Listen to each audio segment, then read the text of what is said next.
Welcome to Movies Are Life. I'm your host, Nathan Chandler, and today we're getting a little spiritual because we're talking about the number 34 film on the 50 Best Rom-Coms list, Bull Durham, and of course, the Church of Baseball. That's right, Bull Durham isn't just a love story between Kevin Costner, Susan Sarandon, and Tim Robbins, but between baseball and life itself. We've got passion, poetry, and dare I say, a religion built around America's favorite pastime. Today, I asked Donny Goyette to step into the batter's box to discuss this 80s cult classic hit. How are you doing, Donny? I'm good, man. How are you? Doing great. So you were on the second episode of our podcast? I was early on. Yeah. Yeah. Do you even remember that? That was such a long time ago. Yeah, it was a couple years ago, but I don't even remember the movie now. I think it might have been Maverick. Was it Maverick or Top Gun? Yeah, it was the sequel. Yeah. So, anything new with you or anything? I'm crazy? cruising along, doing my thing, raising two girls. Yeah, doing the whole deal. Yeah. Well, thanks for being willing to do this again, because I always remember maybe two things. I mean, one, you've always been a big baseball fan, right? Yeah. So I don't even know who is your baseball team. I'm kind of I grew up, back in the day with WGN. So we got, here in Oklahoma City, we got a lot of Cubs games and we got a lot of Cardinals games. And so I've been a St. Louis Cardinal fan since I was probably, starting to understand baseball. So I would say 8, 9 years old. And Ozzie Smith and Willie McGee. I mean, just hook, line, and sinker for me, and I've always enjoyed baseball ever since. So, yeah, that's funny. That's funny you said WGN. It just takes me back to. I mean, I'm sure this doesn't happen now with our kids, but a lot of the summers I would spend time at my grandmother's house, and so WGN was one of the channels she had, and so that's one thing I remember. Yeah. Chicago Cubs baseball was on, but also the Bozo the Clown show was on a lot. But I think we're dating ourselves right now pretty badly. I know, but even as a child, I remember going why in Longview, Texas, are we getting this station? I know, and back in the day, I found it funny too because Texas Rangers, if you put it geographically, I guess, but it was the Cubs and it was the Cardinals, and and I always remember day games and stuff like that. On a Saturday, sat down and watched a baseball game, and that was part of it. So yeah, been a Cardinal fan for a long time. Yeah. So. We just recently last summer we spent some time in St. Louis, and we're just not the biggest baseball fans, but we were able to go to a Cardinals game and we had a really good time. Oh yeah, it's fun. It is fun. It's a nice party atmosphere. You kind of can walk around to restaurants and bars in the area, and and then you just walk right in and just pick up right where you left off on the outside of the stadium. So it's pretty fun. Well, let's dust off our catcher's mitt and just jump into this movie. What do you believe in then? Well, I believe in the small of a woman's back, the hanging curveball, high fiber, good scotch, and I believe in long, slow, deep, soft, wet kisses that last for 3 days. Oh my. After 12 years in the minor leagues, I don't try out. Besides, I don't believe in quantum physics when it comes to matters of the heart. Bull Durham from 1988 is a beloved rom-com set in the world of minor league baseball, blending sports and romance with plenty of wit. Directed by Ron Shelton, who had a personal connection to baseball, the film tells the story of a veteran catcher, Crash Davis, played by Kevin Costner, brought in to mentor a hot-headed young pitcher, Nuke, played by Tim Robbins. Enter Annie Savoy, played by Susan Sarandon, the baseball groupie / philosopher who's got her own Church of Baseball. As sparks fly between this love triangle, the film explores passion both on the field and off. It was nominated for Best Original Screenplay, nominated for Golden Globe Award for Best Motion Picture, Musical, or Comedy, and also got a nomination at the WGA. With its sharp writing, memorable performances, and authentic take on the sport, Bull Durham remains a fan favorite and is widely regarded as one of the best sports movies ever. So, which leads me into my first question for you is, I will honestly say I've always thought of Bull Durham as a sports movie. And so when this list came up, it's on the top 50 best rom-coms list. And I mean, I think it's very much a romantic comedy as well. So you're the deciding factor here. Is this a sports movie or a rom-com? I mean, it's funny. I'd say in the grand scheme of things, it's probably, oh boy, I guess it would be a rom-com with a strong baseball sense on top of it would be the best way to describe it. There's, it doesn't start out that way, but boy, about, a third of the way through the movie, it turns the corner and it's full on rom-com, There's a lot of underlining tones with, not only Susan Sarandon and Tim Robbins characters, but there's kind of a smoldering Kevin Costner vibe, and you can kind of feel that, there's something there too. So I would say it's, and then you get to the ending and all that. And by the end, I would say it's a rom-com, but it's got a nice flavor of baseball in it, which, I would say keeps the male baseball fans engaged still in the movie. So, but yeah, a bunch of one-liners to support it and stuff like that. So I think it's a classic movie for sure. Yeah, like I think like a lot of great movies, it's not one type of movie. I think of even though very different from this, I think of something like Jerry Maguire. It could be a sports drama, rom-com, all the things.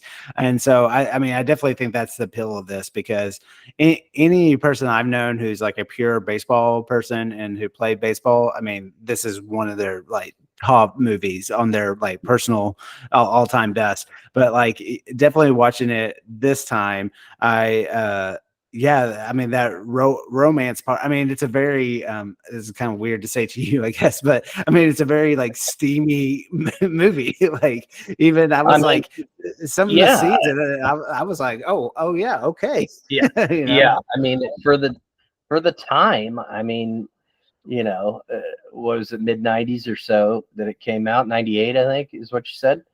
No, this is an 80s movie, 88. 89 is what I'm trying to think of. But I mean, for the time, it was some of those scenes you were like, whoa, okay. And having sex on the kitchen table, and all the scenes like that, you're like, whoa, this is kind of, but at the same time, it, again, I would say it's a nice blend of both, because it's it's on everybody's baseball list for sure, but at the same time, there is kind of a triangle of budding romances there, and you could even get the Millie involved in her marriage in the movie too. So there's everybody's hooking up in the movie, but it's a great movie, and there's tons of one-liners and masculinity for the guys in the baseball, but at the same time, there's definitely a strong rom-com in there too. So, do you remember when you first saw this movie? Yeah, I do. I was probably, it was I think I'm pretty sure it was a rated R at the time. Yeah.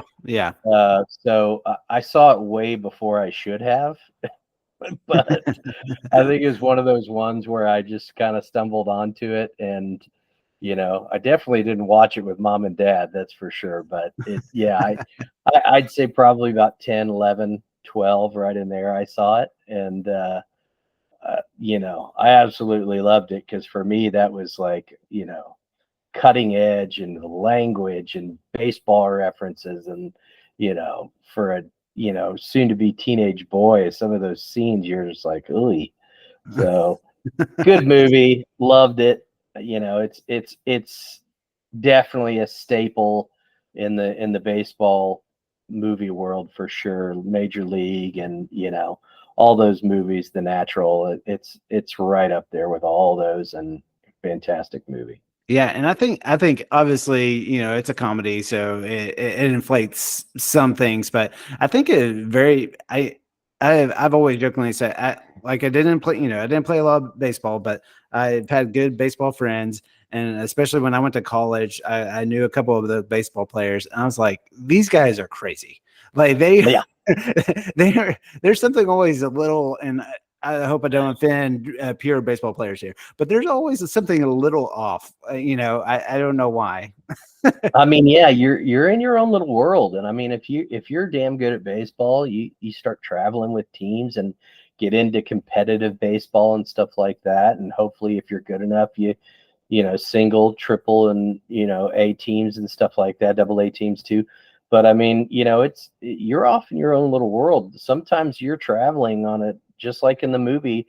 They were on a 13-day roadie, and it was, you're on a bus and you're getting boxed lunches and you're checking into hotels and you're trying to, fit in having a beer or two before the games, the night before, and you wake up and you do it all over again. So, yeah, there's a certain,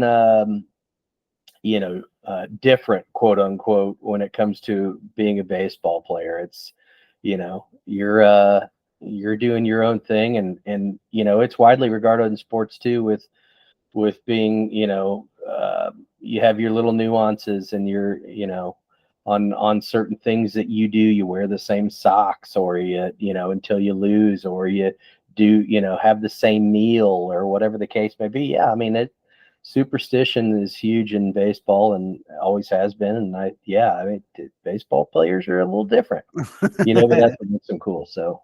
Yeah, and I really liked the dynamics that it captures here, particular of a minor league team, because you have these set of characters. So you have these guys that you could tell they're like kind of probably been there for a while, but then you have the Tim Robbins character, Nuke, who's like the prospect that comes in and out, and then sometimes you have the the kind of old timers, so to speak, the veterans who, are there to teach. And so I love the dynamic here of all these characters. And even if you don't know a lot about baseball, you quickly learn through the dynamics of this team here. Yeah.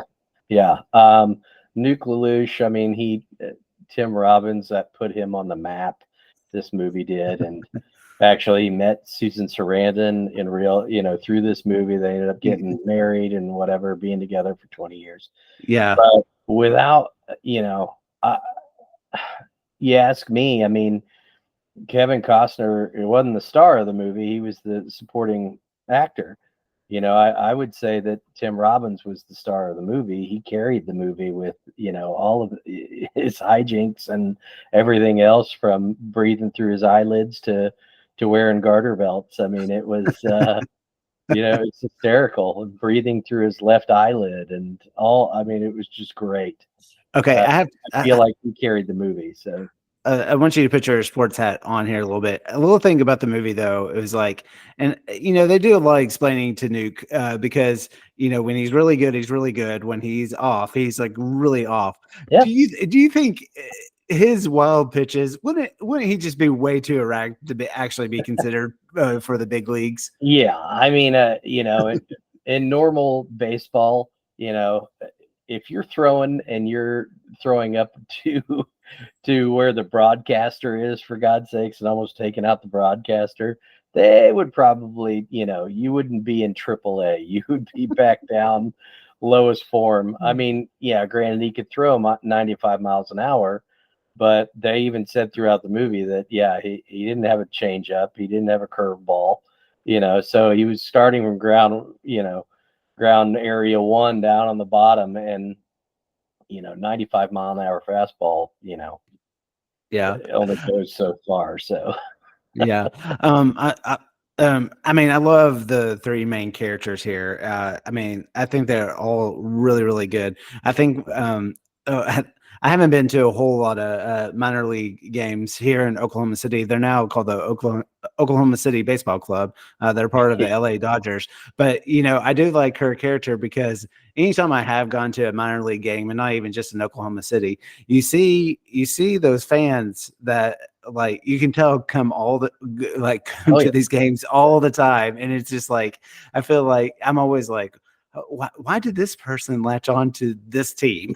Yeah. But Yeah, or how that what their life story was to where they ended up being, at every single AAA ball game or something like that. But um, yeah, I think times have changed too, to where baseball. I think back even in the '80s was a heck of a lot bigger than it is now.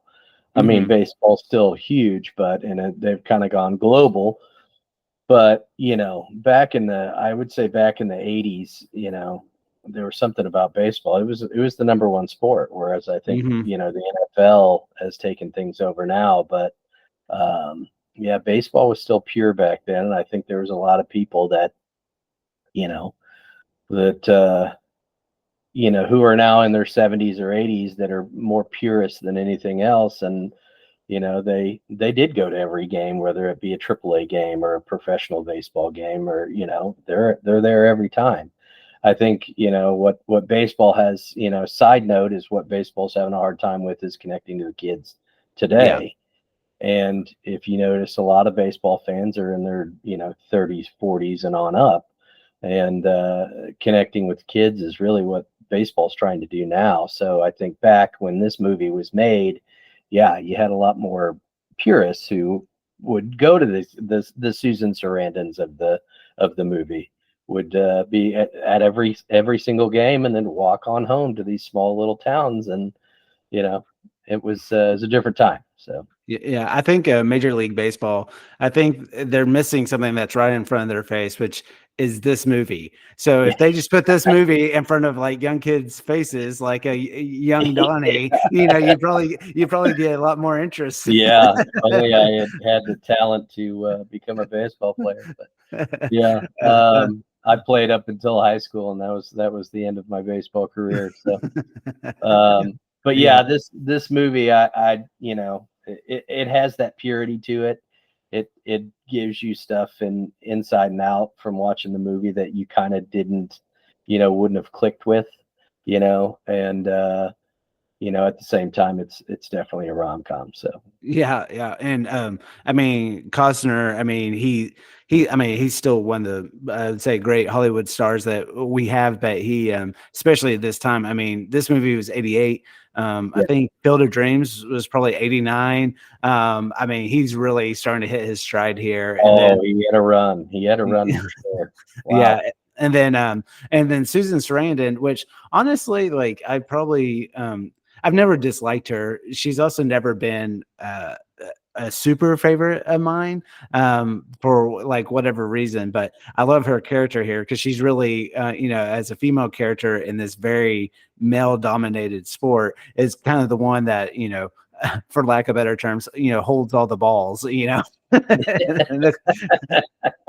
In a couple different forms, yes. Right, yeah, Um, yeah. yeah, and some of the nonsense that comes out of her mouth is, quoting Walt Whitman and stuff like that, and referring it back to baseball. There's certain times in the movie where she's trying to sound intelligent about things, and you're like, "The hell are you talking about?"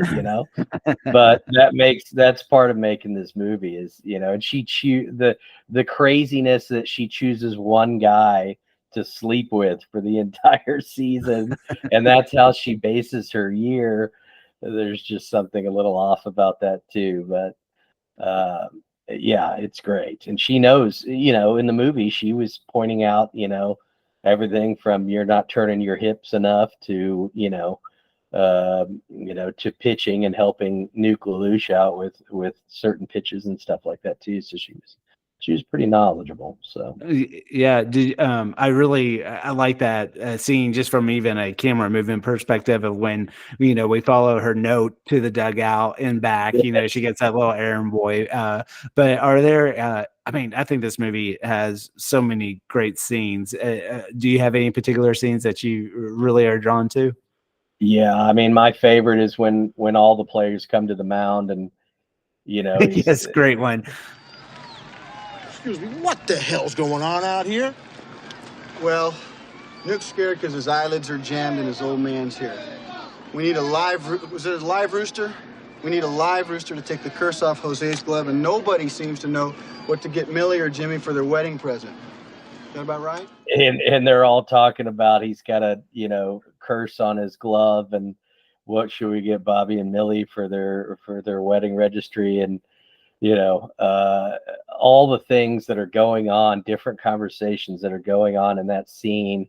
And then the assistant manager comes jogging out there and repeats exact words what the manager told him to say.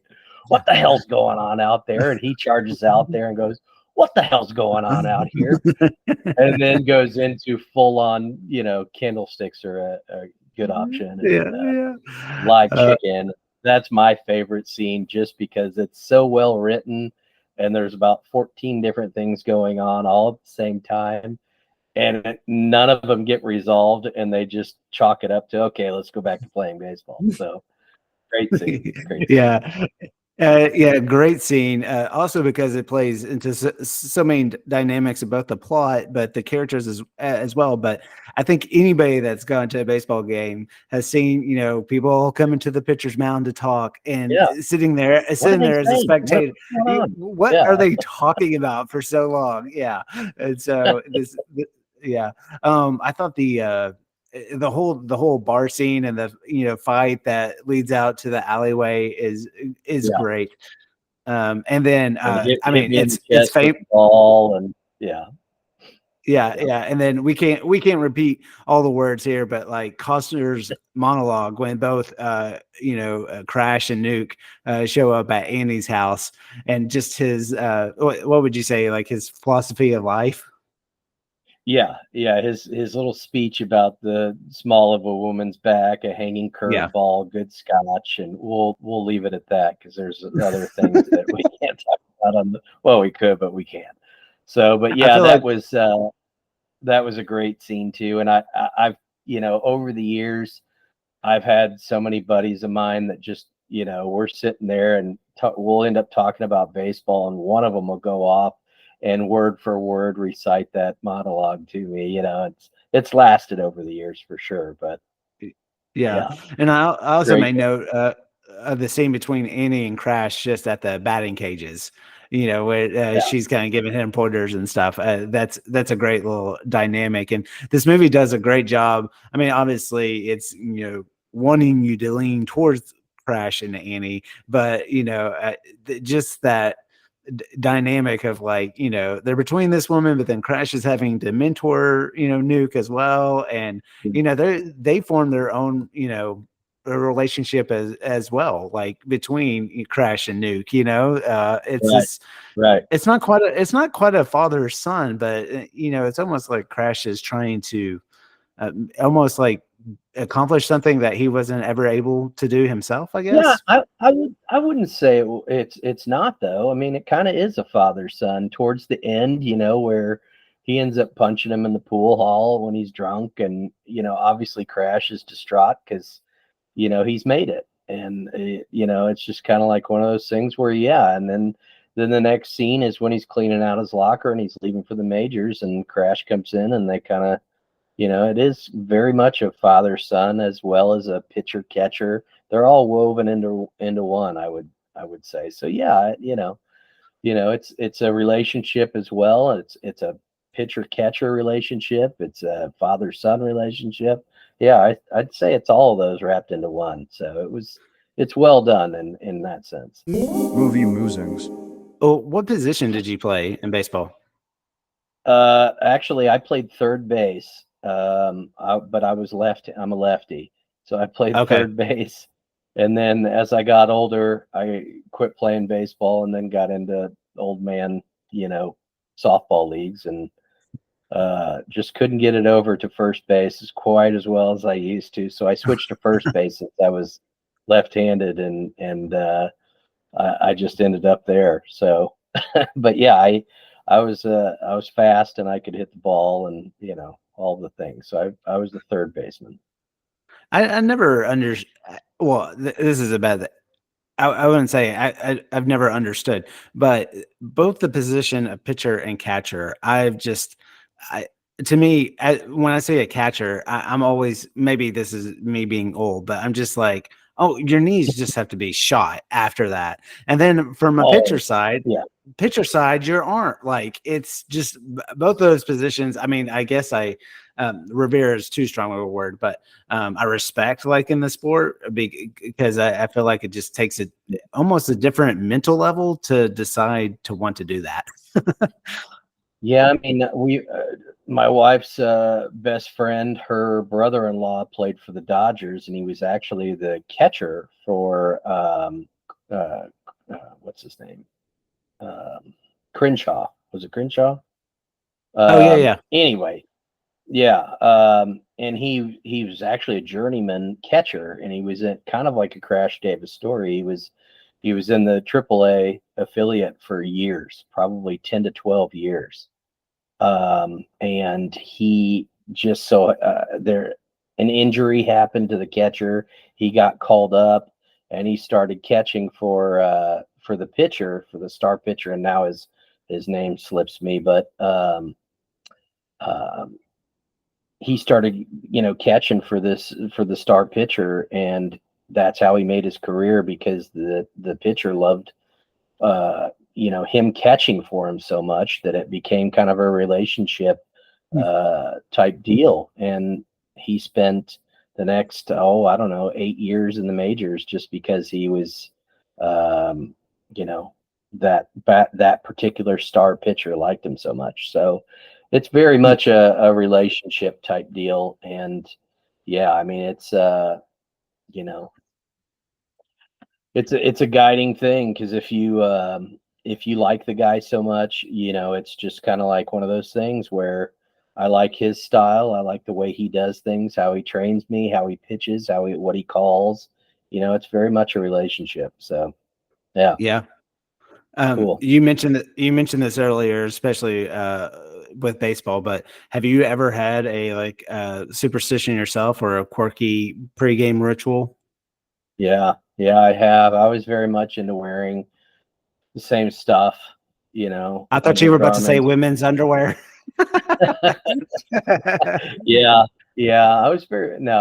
I was into, socks. I was into, I was a runner back in high school, so I wore the same socks. I ate the same meals as, the night, but, leading up to it, I would eat, chicken and rice or whatever for like 4 straight days.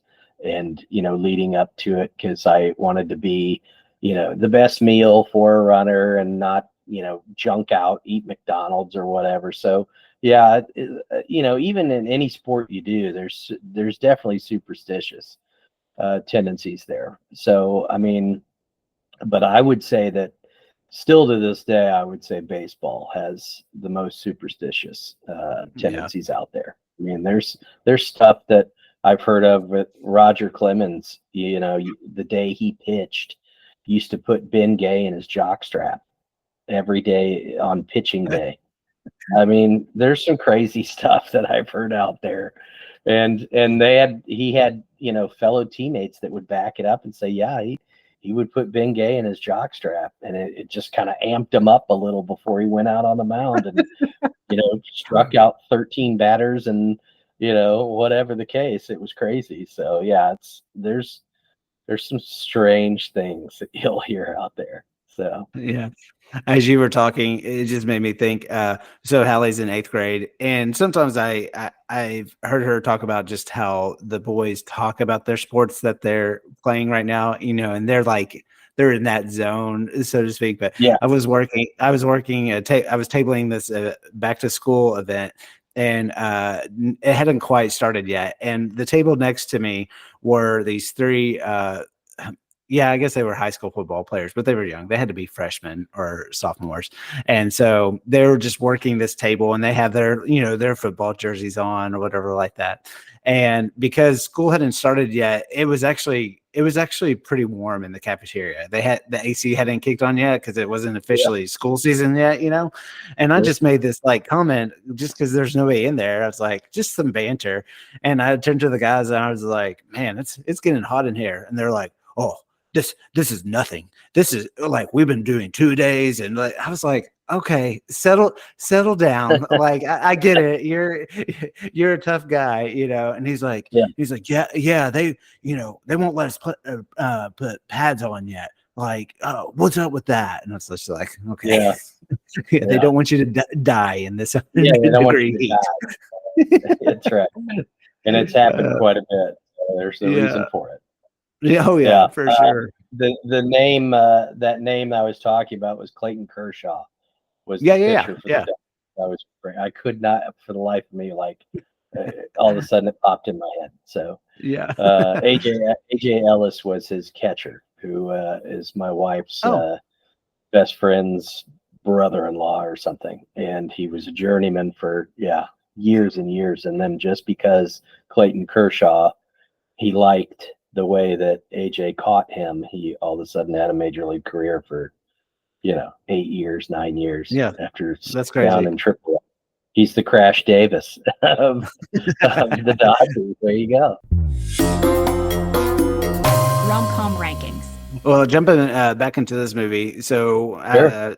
I developed these rom-com rankings. So I have these 5 categories, and the first category is a romantic Ooh. chemistry between the leads. So 1 kind of being the lowest, 5 being the highest. From 1 to 5, what would you give the romantic chemistry? And I would say, especially with the way the ending of this movie goes, I kind of saw this as a Crash Annie Yeah. dynamic. Yeah.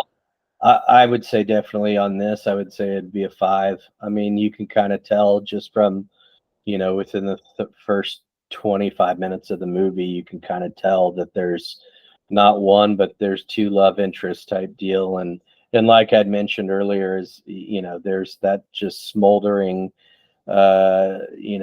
chemistry with Annie and Crash that just kind of keeps building and building, throughout the movie. Whereas, with Nuke and Annie, it just kind of jumped in the sack right away type deal. But, and then all the hijinks that she has him do to try to straighten him out as a pitcher. I'd definitely say a 5 for sure, because it was just smacking you in the face the entire movie for sure. Yeah, yeah, I completely agree. Like as I mentioned, like uh Susan Sarandon, like I mean, I think she's beautiful. She's never to me like I don't know. I think there's other, especially in the 80s, that maybe actresses that like stand out to me as far as small. Yeah. But the dynamic between Costner and her, I think, yeah, it's just there's such a banter there. And then it's funny you had mentioned it, and I had forgotten as I was watching. I was like, wait a second, like her and Tim Robbins, like, wait, they were. Yeah, and it all Yeah. came back to me because they were like the Hollywood couple for like Yeah. long time. 20. They were together 20 years. Now Yeah, I can't remember. yeah. I think they were, if I remember correctly, I think they're more like a Kurt Russell, Goldie Hawn, where they never got married, but they were together for like 20 years, and then they went their separate ways after so many years. But yeah, they were together, and they were like huge Hollywood couple in the 90s and 2000s. So Yeah, yeah. I mean, he had Shawshank, she had Thelma and Louise, and then Yep. Dead Man Walking was a big movie. So yeah, they were definitely So it was kind of funny to be like, oh, they're the ones that came out in real life out of this movie, versus Yeah. her and Costner. Yeah, but You never could have told me that, and I would have believed it, but it happened. So yeah. yeah. So the second category I have are the best friends. So typically in rom-coms, there's someone, the main characters lean on. I mean, Annie has, I don't have her name right away, but she kind of has her buddy, but she doesn't play a Really? huge part. Yeah. But yeah, but I don't know how you saw this, but this category, but I kind of saw it as the supporting characters of this film. I don't know, how do you view this category? Being a baseball movie, I think there was quite a few supporting characters. Everything from the second baseman who had the trying to keep the hex off of his bat to the real religious Bobby guy who ended up marrying Millie. I mean, there was a bunch of the managers. So I would say the strongest obviously would be between Crash and Nuke, but that was more of a father-son kind of more to me. So I would probably rate that, I think, maybe a 3.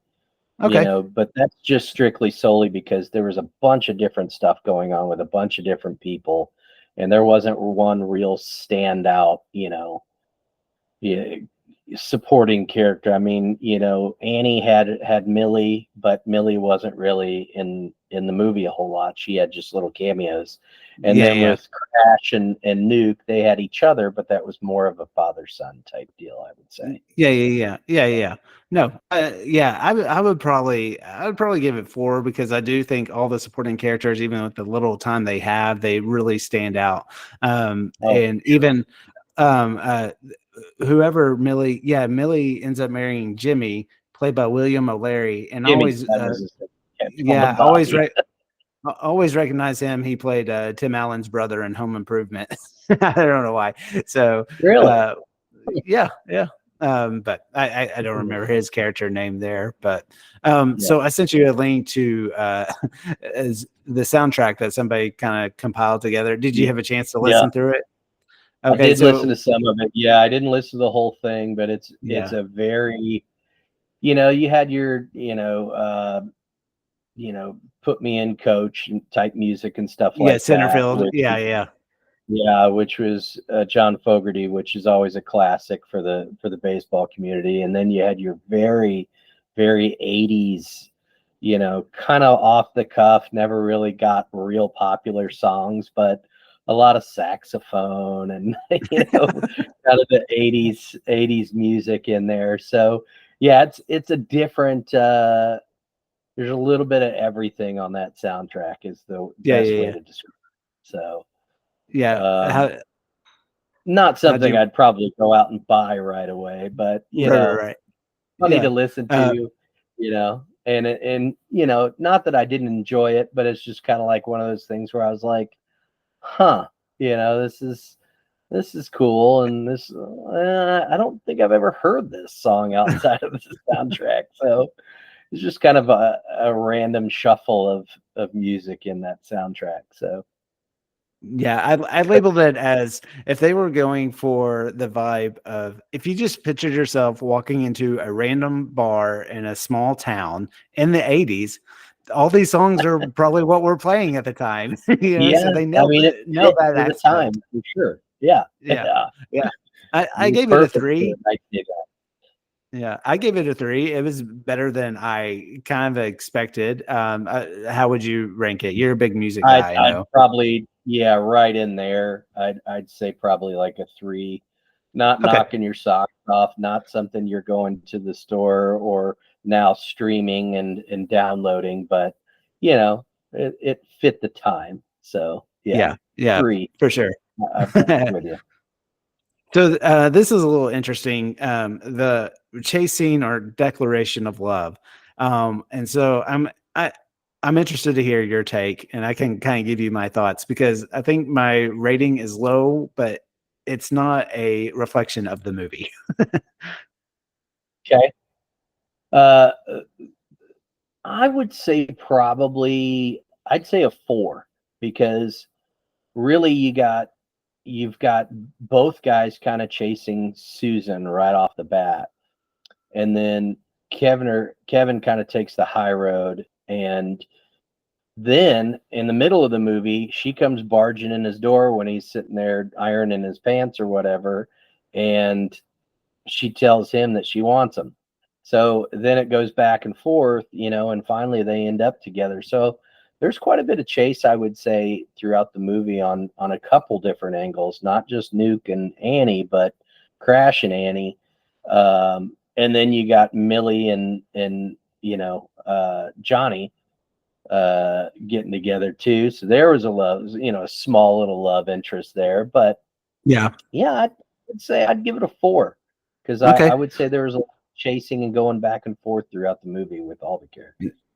Yeah, you are right. This movie is almost kind of its own little chase scene for sure.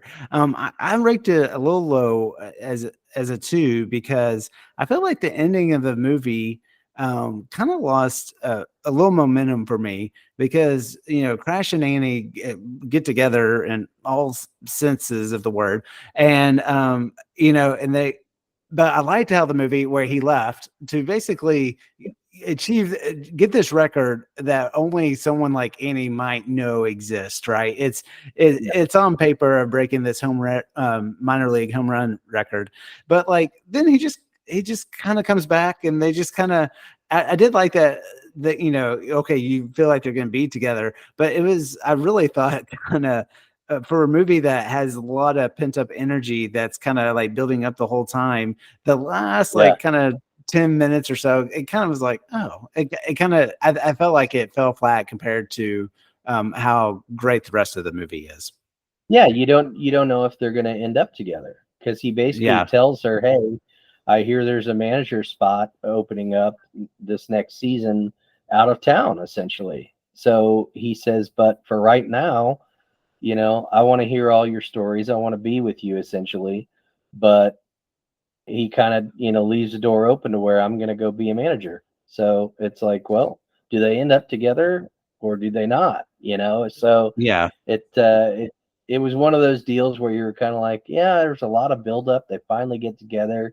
He leaves, but then he comes back at the end, and you're fully expecting him to, stay with her. But he says, "I'm probably going to be taking a manager's role next season out of town." So it's like, oh, so you don't really know if they're going to end up or not. Yeah.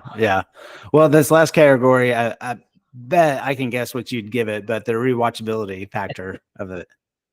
Oh, that's cheating for me. So I've seen this movie, no more than 30 times, and I'd watch it 30 more. So for me, this is one of my all-time classic baseball movies. I mean, I'm a Field of Dreams guy too. I love The Natural with Robert Redford.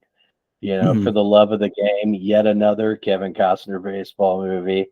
There's a bunch of them out there, but Bull Durham for me, with the comedy and the one-liners, and you got a little love interest in there too, but you got baseball too. Yeah, for me, a 5.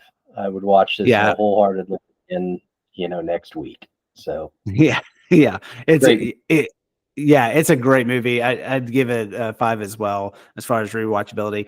Honestly, it's not a movie I've probably seen too many times. I didn't see it until the first time I would say like 10 years ago for the first time or something like that. But like watching it this time again, it felt so familiar, and I enjoyed it completely. So this is definitely one of those like, that you can pull off the shelf. And I think, it does feel like a 80s movie, certainly, but I do feel like I do feel like it's not an 80s movie as far as in the sense of the music and the style so much, maybe just more of a kind of like the film work, a little bit of it, but I think it's very timeless, that it's like something, I almost feel like movies. Yeah. It's one of those where you're flipping through the channels, you're going to stop and watch. And, there's very, very few movies like that for me that, you're flipping through and you're like, I've seen this. But when it's on, all of a sudden I'll stop, no matter if it's 45 minutes into it or just starting, I'll watch it. So, yeah.